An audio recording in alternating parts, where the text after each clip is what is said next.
Hello my dear students of class 12th। एक picture देखते ही समझ गए होंगे कि मैम ने न्यू टॉपिक कैसे स्टार्ट कर दिया, जबकि आपका गोइंग ऑन टॉपिक मिस्टर सद्दाव का चैप्टर था। Students see, I felt that was a very lengthy chapter and that was a story who all knows. Okay, story तो आप लोग पढ़ के भी समझ लेते हो, but I was thinking about that from many days. That poem is a part of your literature that you can't understand by reading only. ठीक है, ये देखने में पोएम बहुत छोटी सी लग रही है, और अगर इसका वर्ड टू वर्ड मीनिंग करें that is very easy.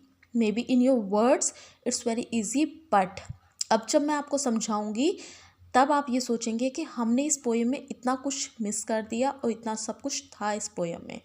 Okay my dear students, and see 12th class के इस बार के एग्ज़ाम में इसका पैसेज आया था। ठीक है, इसका पैसेज आया था और it's a very important poem. So let's get started with the poem. I hope आप लोग को इंटरेस्टिंग तरीके से कुछ नया सीखने के लिए मिलेगा। Okay, so let's get started. The poem name is my mother at 66, means मेरी mom at 66 age. 66 is here we are using about the age, and the poetess of this chapter is Kamala Das. Kamala Das is a Kamala Das was a Indian poet, students, Indian poetess she was, and she only writes the poem about the family relationship. okay, वो जो personal relationship होते हैं family वाले, जैसे mother का या father का या ब्रदर का, वो ह्यूमन रिलेशनशिप पे ज़्यादा लिखना पसंद करती थी। Okay, so here we have a poem about the Kamala Das. ये उन्होंने अपने बारे में ही लिखी है। अब आप लोगों ने पोएम ऑलरेडी पहले सुन चुके हैं, बट देखिए। Driving from my parents home to Cochin last Friday morning I saw my mother beside me. Doors open-mouthed, her face ashen like that of a corpse, and realized with pain that she was an old as she looked, but soon put that thought away and looked out at young trees spreading, the merry children spilling out of their homes. But after the airport security check standing a few yards away, I looked again at her wan, pale as the late winter's moon, and felt that old familiar ache, my childhood's fear. But all I said was, "See you soon, Amma." All I did was smile and smile and smile. ठीक है, ये poem है उस time की जब हमारी poetess अपनी mother को छोड़कर कोचीन जा रही थी। लास्ट फ्राइडे की बात है, सुबह के समय जब वो अपनी मदर के साथ ड्राइव कर रही थी कोचीन जाने के लिए, वो उन्हें फ़्लाइट पकड़नी है, तो उन्होंने अपनी माँ को देखा जो बिल्कुल आधी नींद में है, बहुत ज़्यादा मुंह खोलकर सो रही हैं, उनका फेस बिल्कुल पीला पड़ा हुआ है, और वो एक डेड बॉडी, कॉर्प्स का मतलब होता है डेड बॉडी, इस तरह से सो रही हैं जैसे बिना किसी चिंता के वो डेड बॉडी सी उन्हें फील हो रही हैं। और एकदम से इन्हें ये लगने लगता है पोएटिस को कि मेरी माँ बूढ़ी हो रही है और मैं उन्हें जल्दी ही खो दूँगी। ठीक है, अब फिर इस थॉट से निकलने के लिए, इस परेशानी से निकलने के लिए वो अपनी खिड़की को खोलती हैं, अपने कार की खिड़की को खोलती हैं और बाहर देखना शुरू कर देती हैं। बट बाहर देखकर भी उन्हें कुछ भी आराम नहीं पड़ता, क्योंकि उन्हें दो ऐसी चीज़ें दिख जाती हैं जिसका कनेक्शन खुद इनसे ही होता है। Like tree sprinting. Tree sprinting का स्टूडेंट्स मतलब होता है, जब हम किसी बाइसाइकिल या कार या बस से बाहर जाते हैं तो हम देखते हैं कि पेड़ जो हैं या कोई भी चीज़ है वो पीछे छूटती जा रही है, पीछे छूटती जा रही है, और हम बहुत तेज़ी से आगे निकल रहे हैं। बट ऐसा नहीं होता, वो चीज़ें वहीं के वहीं होती हैं, बट ये हमारी फीलिंग आ जाती है। तो ट्रीज़ को देखकर इनको ऐसा लग रहा है कि मेरा वक्त पीछे छूटता जा रहा है, मेरी माँ मुझसे पीछे छूटती जा रही हैं। नेक्स्ट उन्हें दिखता है the Mary children spilling. The Mary children spilling का मतलब होता है बच्चों खेलते हुए बच्चे। उन्हें फिर खेलते हुए बच्चे नज़र आते हैं, जिससे उनका बचपन का जो दर्द होता है ना, वो वापस उभर आता है। अभी मैं समझाऊंगी, क्या है इनका बचपन का दर्द, ये तो अभी मैं आपको word to word poem describe कर रही हूँ, ठीक है। Out of their homes but after me airports security check standing a few yards away I looked again at her wan pale. उन्होंने क्या किया, जब सिक्योरिटी चेकिंग होने लगी एयरपोर्ट पर और उन्होंने फिर से दूर से खड़ी हुई अपनी माँ को देखा, जो अभी भी कैसी लग रही है, वैन और पेल, वैन मतलब कलरलेस, पेल मतलब पीला पड़ा हुआ चेहरा। As a late winter's moon and felt that old. Winter's moon यहाँ एक बहुत अलग शब्द दिया गया है स्टूडेंट्स, और बहुत ध्यान दीजिए इस वर्ड पे कि विंटर्स मून का मतलब क्या होता है। विंटर्स मून लाइक सर्दियों का चांद। आप लोग कभी देखिएगा, नोटिस कीजिएगा, जो सर्दियों में चांद होता है ना, वो बहुत धुंधला होता है, बहुत धुंधला, क्योंकि सारे में फॉग होता है, ठंडी ठंडी ओस टाइप होता है ना, वो चारों तरफ छाया रहता है। और हमें सन कभी दिखता है, वो सॉरी माय फॉल्ट, मून हमें कभी दिखता है, कभी नहीं दिखता, ठीक है। एक उदासी सी दिखती है मून में भी, और अब अगर कभी हम उसे गर्मियों की शाम में देखें तो बिल्कुल चमकदार होता है। तो इसीलिए इन्होंने अपनी मॉम की जो डिस्क्रिप्शन किया है वो विंटर्स मून से किया है कंपैरिजन, ठीक है। अभी भी वो उन्हें ऐसी ही नज़र आ रही है। Familiar ache my childhood fear but all I said was see you soon Amma, all I did was smile and smile and smile. Familiar ache, it is a very important word in this whole poem. familiar ache, familiar ache का मतलब होता है एक ऐसा दर्द जो तुम्हारे परिवार से जुड़ा है, और हमारी जो पोइटेस है उनके अंदर ये दर्द बचपन से जुड़ा हुआ है, बचपन का डर है। एक बार क्योंकि वो एक बार बचपन में अपनी माँ को छोड़कर जा चुकी थी अपनी स्टडीज़ के लिए, और दूसरी बार आज वो अपनी माँ से बिछड़ रही हैं। तब भी उन्हें कोई होप नहीं थी कि वो दोबारा घर आएंगी, किस हाल में आएंगी, कैसे आएंगी, और आज भी उन्हें कोई होप नहीं है कि क्या वो अपनी माँ को दोबारा देख पाएंगी या नहीं देख पाएंगी। फिर भी ये सब कुछ छोड़ते हुए पीछे वो अपनी माँ से कहती हैं कि सी यू सून अम्मा, हम दोबारा मिलते हैं। और यहाँ देखिए, यहाँ लिखा है कि आई did was smile and smile and smile, मैंने स्माइल की और स्माइल की। यहाँ 3 बार स्माइल वर्ड दिया है। क्या एक बार देना ये वर्ड काफ़ी नहीं था इस पोएम में? नो, वो काफ़ी नहीं था। इस तीनों वर्ड की यहाँ पर अलग मीनिंग है। अब हम अपनी बुक बंद करते हैं, अब हम आ जाते हैं अपने नोट्स पर, ठीक है। सी माई मदर एट 66 बाय कमला दास।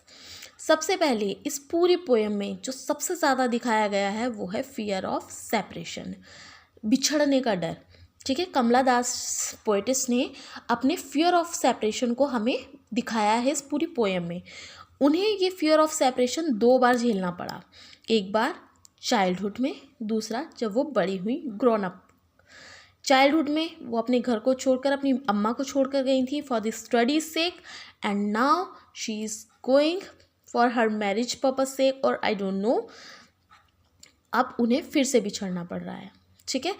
और वो उस चीज़ से 2 बार डरी, वो बचपन में भी डरी, क्योंकि अगर कोई बच्चा छोड़कर, अपनी मदर को छोड़कर बचपन में कहीं चला जाए, हॉस्टल या कुछ, तो बहुत ज़्यादा डर जाता है, एक सेपरेशन का डर उसके माइंड में बैठ जाता है कि किसी ना किसी दिन मैं इनसे बिछड़ जाऊँगा या बिछड़ जाऊँगी। और फिर जब वो ग्रोन अप हुई तब उनके मन में ये डर आया कि अब, क्योंकि अब उनकी मदर की एज हो चुकी है, वो 66 की हो चुकी हैं, और उन्हें ये नहीं पता कि अगर मैं वापस दोबारा आऊँगी तो अपनी माँ को मिल पाऊँगी या ना मिल पाऊँगी। तो ये फियर ऑफ सेपरेशन इस पोएम में बिल्कुल क्लियर दिखाया गया है। अगर आपसे क्वेश्चन पूछा जाता है कि what is the theme of this poem, then you can write the theme of this poem is fear of separation, okay. अब देखिए डिस्क्रिप्शन ऑफ मदर उन्होंने कैसे दिया है। ये इस बार के कोई एग्ज़ाम में बच्चों आया था, ये बच्चों इस बार के एग्ज़ाम में आया था कि डिस्क्राइब द मदर्स ऑफ कमला दास। तो उन्होंने, कमला दास ने अपनी मदर को कैसे डिस्क्राइब किया है। फर्स्ट वर्ड उन्होंने यूज़ किया डॉज, मीन्स स्लीपिंग, जो स्लीप हो, हाफ स्लीप में जो हो, ठीक है। हाफ स्लीप जो होता है वो डॉस कहलाता है, मतलब आधी कच्ची नींद। जब हमारे मदर फादर की एज हो जाती है ना स्टूडेंट, तो वो लोग इसी नींद में सोते हैं, जैसे छोटा बच्चा सोता है ना अधकच्ची सी नींद, कि हल्की सी भी आवाज़ होते ही वो जाग जाए, ऐसे। दूसरा उन्होंने यूज़ किया है एशन लाइक। एशन लाइक का मतलब है पेल, यानी कि पीला पड़ जाना।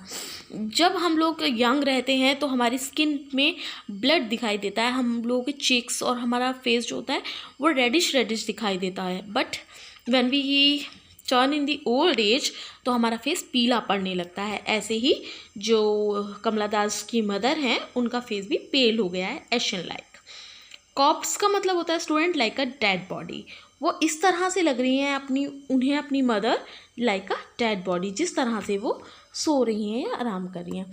तो जो फर्स्ट डिस्क्रिप्शन है उनकी मदर का वो 3 वर्ड्स में है, डॉज, एशन लाइक एंड कॉप्स। ओके, याद रखिएगा, डॉज, एशन लाइक एंड कॉप्स।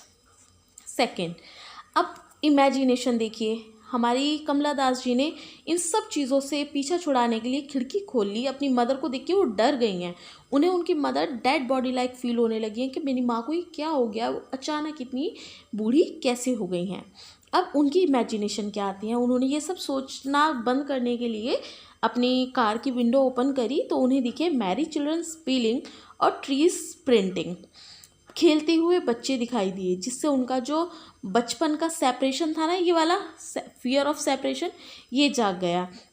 उन्हें सब कुछ याद आ गया कि कैसे वो खेला करती थी और आज उन्हें अपनी मदर को छोड़ना पड़ रहा है। दूसरा, ट्रीज प्रिंटिंग। जब हम किसी व्हीकल से जाते हैं तो चीज़ें पीछे छूटती चली जाती हैं।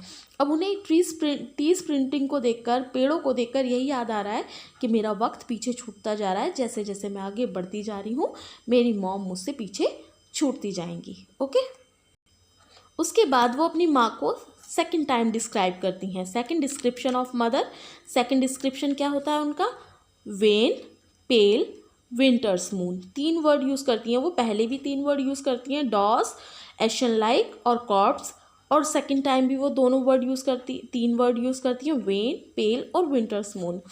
वेन का मतलब होता है स्टूडेंट्स कलरलेस, कोई कलर ना हो फेस पे।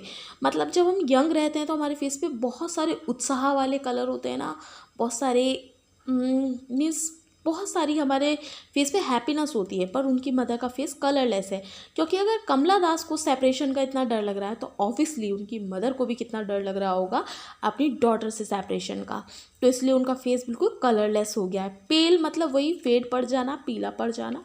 विंटर्स मून का मतलब होता है होपलेस। यहाँ होपलेस से किया है विंटर्स मून को डिस्क्राइब, जैसे सर्दियों में चांद थोड़ा होपलेस रहता है कि निकलूं या ना निकलूं, और घटाओं के पीछे और धुंध के पीछे छुपा रहता है, वैसे ही इनकी जो खुशी है, कमला दास के मदर की खुशी है, वो भी छुप सी गई है, इसलिए उन्होंने उसे विंटर्स मून के नाम से डिस्क्राइब किया है। ठीक है, हमने समझ लिया fear of separation, the theme of the poem, first description of the mother, second description of the mother. Now most important part of this poem, smile smile smile.